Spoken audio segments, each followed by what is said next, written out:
स्वामी विवेकानंद, जिन्होंने पूरे विश्व को भारत की संस्कृति, धर्म के मूल आधार और नैतिक मूल्यों से परिचय कराया। स्वामी जी को वेद, साहित्य और इतिहास की विधा में निपुण थे। विवेकानंद का जन्म 12 जनवरी 1863 में कोलकाता में हुआ था। इस दिन हमारे देश में राष्ट्रीय युवा दिवस भी मनाया जाता है। उनका वास्तविक नाम नरेंद्र नाथ दत्त है। उनका परिवार। स्वामी विवेकानंद कलकत्ता के एक उच्च कुलीन परिवार के संबंध रखते थे। इनके पिता विश्वनाथ दत्त, उनकी मां भुवनेश्वरी देवी धार्मिक प्रवृत्ति की थी, जिसके कारण उन्हें अपनी मां से ही हिंदू धर्म और सनातन संस्कृति को करीब से समझने का मौका मिला। गुरुकुल की कहानी। एक समय की बात है, विवेकानंद के गुरु रामकृष्ण परमहंस ने अपने शिष्यों की परीक्षा लेने के लिए शिष्यों से कहा, तुम सभी अपने घर से एक मुट्ठी चावल लेकर आओ, किंतु शर्त है कि तुम्हें चोरी करते हुए कोई देख ना ले।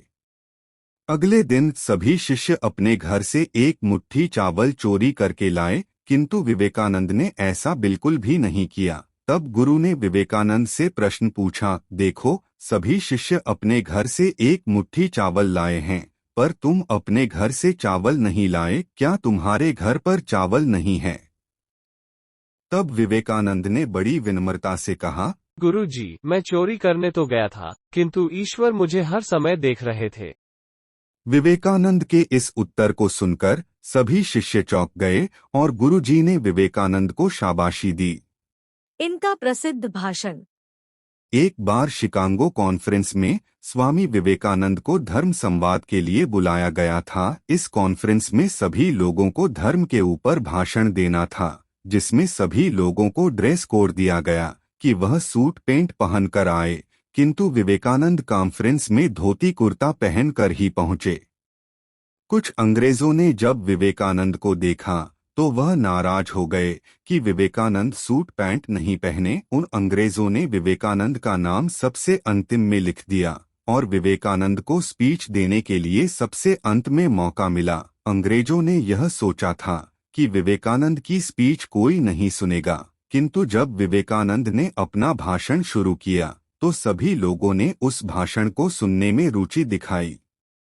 विवेकानंद ने भले ही अंत में स्पीच दी हो, किंतु सभी लोगों को विवेकानंद की स्पीच सबसे ज्यादा पसंद आई। यह स्पीच लगभग 1.5 घंटे की थी, किंतु जितने भी दर्शक थे उन्होंने अपना स्थान नहीं छोड़ा और वह पूरे 1.5 घंटे की स्पीच सुनी। इस स्पीच के कारण ही पूरी दुनिया विवेकानंद को जानती है। उनकी इस स्पीच के बाद स्वामी विवेकानंद को कई महान हस्तियों द्वारा न्योता मिला। एक बार तो उन्हें ब्रिटेन के राष्ट्रपति ने भी डिनर पर न्योता दिया। इसी डिनर के दौरान विवेकानंद और ब्रिटेन के राष्ट्रपति एक टेबल पर बैठकर डिनर कर रहे थे। राष्ट्रपति तो भोजन काटा छुरी से खा रहे थे, किंतु विवेकानंद अपने हाथ से ही भोजन कर रहे थे। जब राष्ट्रपति ने यह देखा तो उन्होंने विवेकानंद से पूछा, क्या भारत के लोगों को मॉडर्न तरीके से खाना नहीं आता? आप अपने हाथ से खाना क्यों खा रहे हैं? तभी विवेकानंद ने बड़ी चतुराई से उत्तर दिया, आप जिस कांटा छुरी से खा रहे हैं, शायद इसी कांटे छुरी से किसी और ने भी खाया होगा, इसीलिए आपकी कांटे छुरी झूठे हो चुके हैं, लेकिन मेरे हाथ कभी झूठे नहीं हो सकते। इसीलिए शायद हमारे देश का कोई भी व्यक्ति कांटा छुरी के बजाय हाथ से खाना खाते हैं। अंतिम कहानी। 4 जुलाई के दिन स्वामी जी ने बंगाली पंचांग देखा। शाम को 7 बजे पूजा की घंटी बजी। स्वामी जी ने अपने कमरे में जाकर एक शिष्य से कहा, जब तक किसी को बुलाया ना जाए तब तक कोई ना आए। स्वामी जी को देखकर उनके शिष्यों को लगा कि वह गहरी समाधि में जा चुके हैं। स्वामी जी की चेतना को वापस लाने के लिए शिष्यों ने उनके नाम का जाप किया, किंतु फिर भी स्वामी जी नहीं उठे। स्वामी जी की इस स्थिति को देखकर शिष्यों ने डॉक्टरों को बुलाया। डॉक्टरों ने कहा, अब यह कभी दोबारा नहीं उठेंगे। रात 9 स्वामी विवेकानंद को मृत घोषित कर दिया।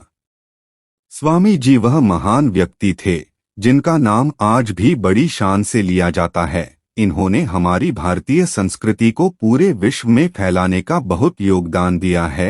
अंत में हम आशा करते हैं कि स्वामी विवेकानंद की कहानी से आपको बहुत कुछ सीखने को मिला होगा। धन्यवाद।